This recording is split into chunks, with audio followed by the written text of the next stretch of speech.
Today's video is all about how to write reports.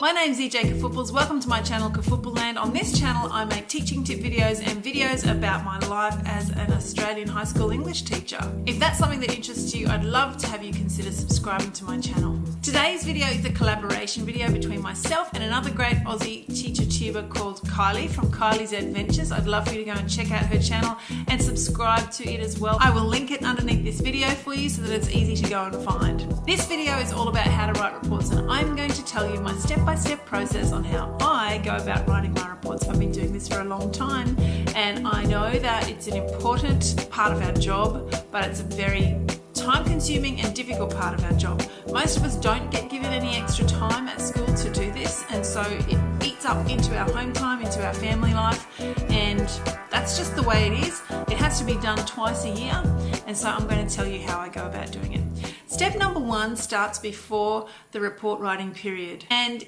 it's basically an ongoing process, but you need to be very mindful that it has to happen early on in the semester. So what I do is I start gathering data as soon as I can. Now, there's lots of different types of data, and I don't want you to just think that you have to have a whole bunch of numbers. Numbers are a part of it. Marks and grades are a part of your data set, but you don't have to have only those things. In fact, I think it gives a much more well-rounded picture of the student if you can have lots of different types of data. Data also includes your observations as a professional teacher.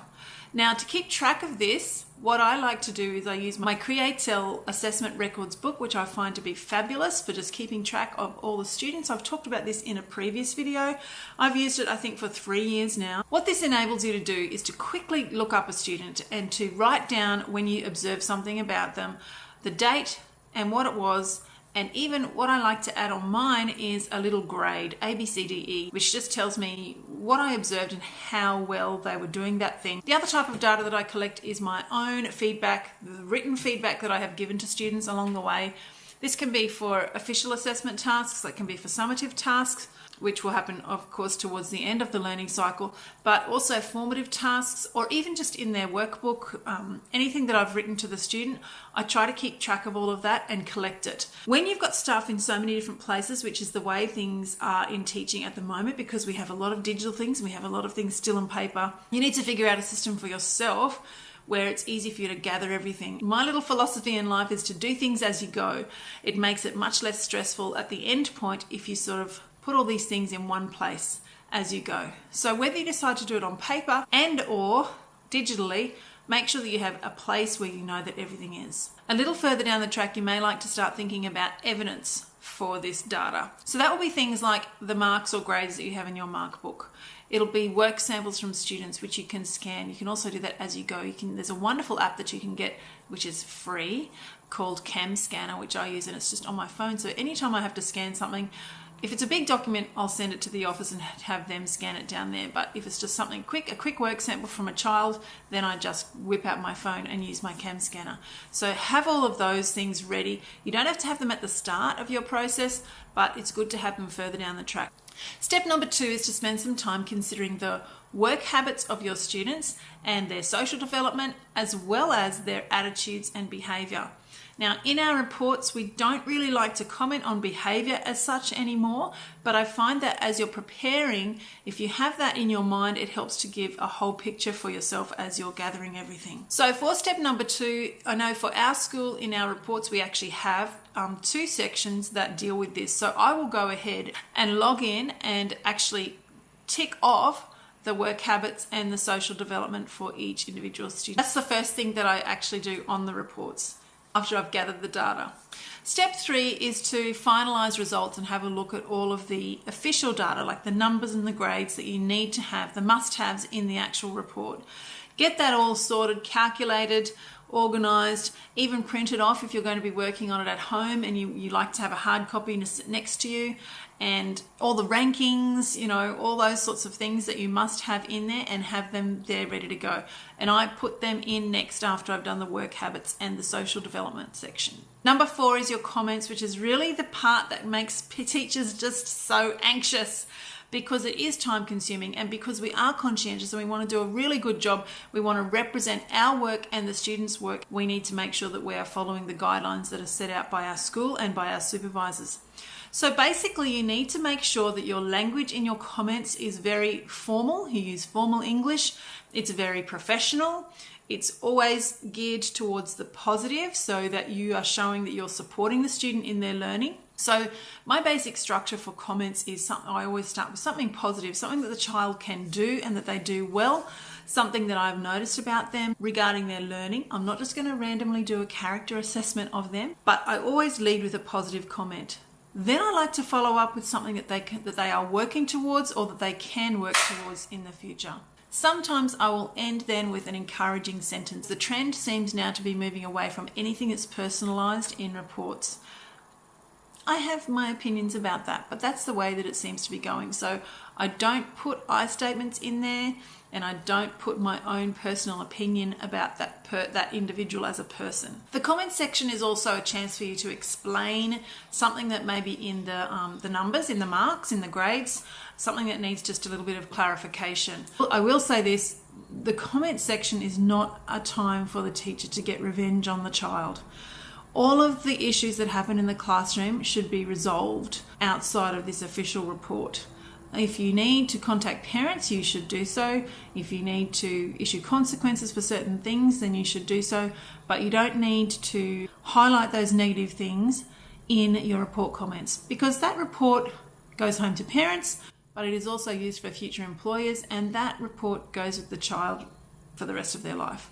So make sure that you are very professional and that you look at the child's learning. It always, always, always comes back to student learning outcomes. Step 5 is to have somebody check the reports for you, particularly the comments. Often we're doing this early in the morning or late at night, and it's very easy to make a typo. It's very easy to make mistakes. It's very easy to do a grammatical error. Even for us English teachers, we're good with the words, but when we're tired, we can easily make an error. So it's good to just have a second set of eyes to look at it. Your process for checking will go through the channels of your supervisors, but it's good to have a peer colleague have a look at it as well before it goes through your supervisor. Another thing for yourself to check is that your comments and your grades or marks marry up together, because there's nothing worse than if you've gone cross-eyed while you're doing your reports and you've mixed up the children, or you've somehow the things don't match. So that's something else that you need to look out for. And also your work habits, the work habits of the child, if that is not matching what you're saying in the comments, then it will be confusing for parents and you'll probably expect a phone call. Number 6 is something to keep in mind, and that is to communicate with parents if necessary. When the parents receive their child's report, there shouldn't be any surprises on there. So if there is something that's come to you, like that you've become aware of through the process of putting the report together, and you've thought there's a problem here, and you know it's going to be a surprise for the parent, now is the time for you to ring the parent or make an appointment to see them, because it should be addressed. I mean, I know myself as a parent, I would like to know something. I don't want to have the report come home and there's something really terrible or drastic in there. I would like to know beforehand so that we can start to work together to fix that problem. So now's the chance before the report goes out to contact parents and have a conversation. Step 7 is kind of a tip as well, and that is to start early. Start early so you can finish early, or on time at least. There is nothing more stressful than knowing that you have the deadline of reports being due and you are not ready. It is so terrible. It adds to teacher stress.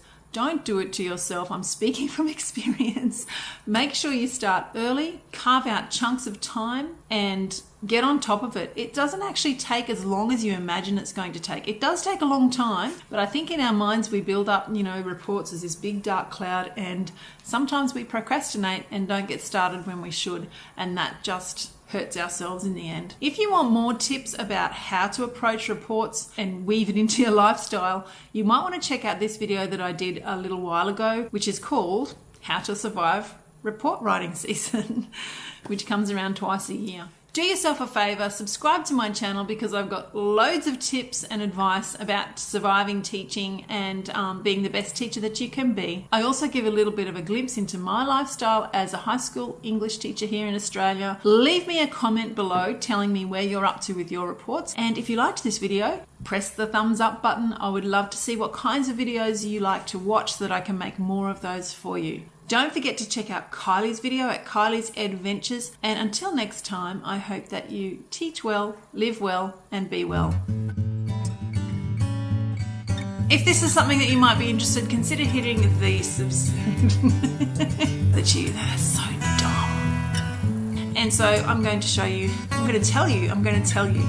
No, don't say that. Don't say that bit at all. Scratch that out. Okay, so after I've gathered the data, always comes back to the stop. Don't forget to check out something else that I've forgotten what it was. Anyway, doesn't matter.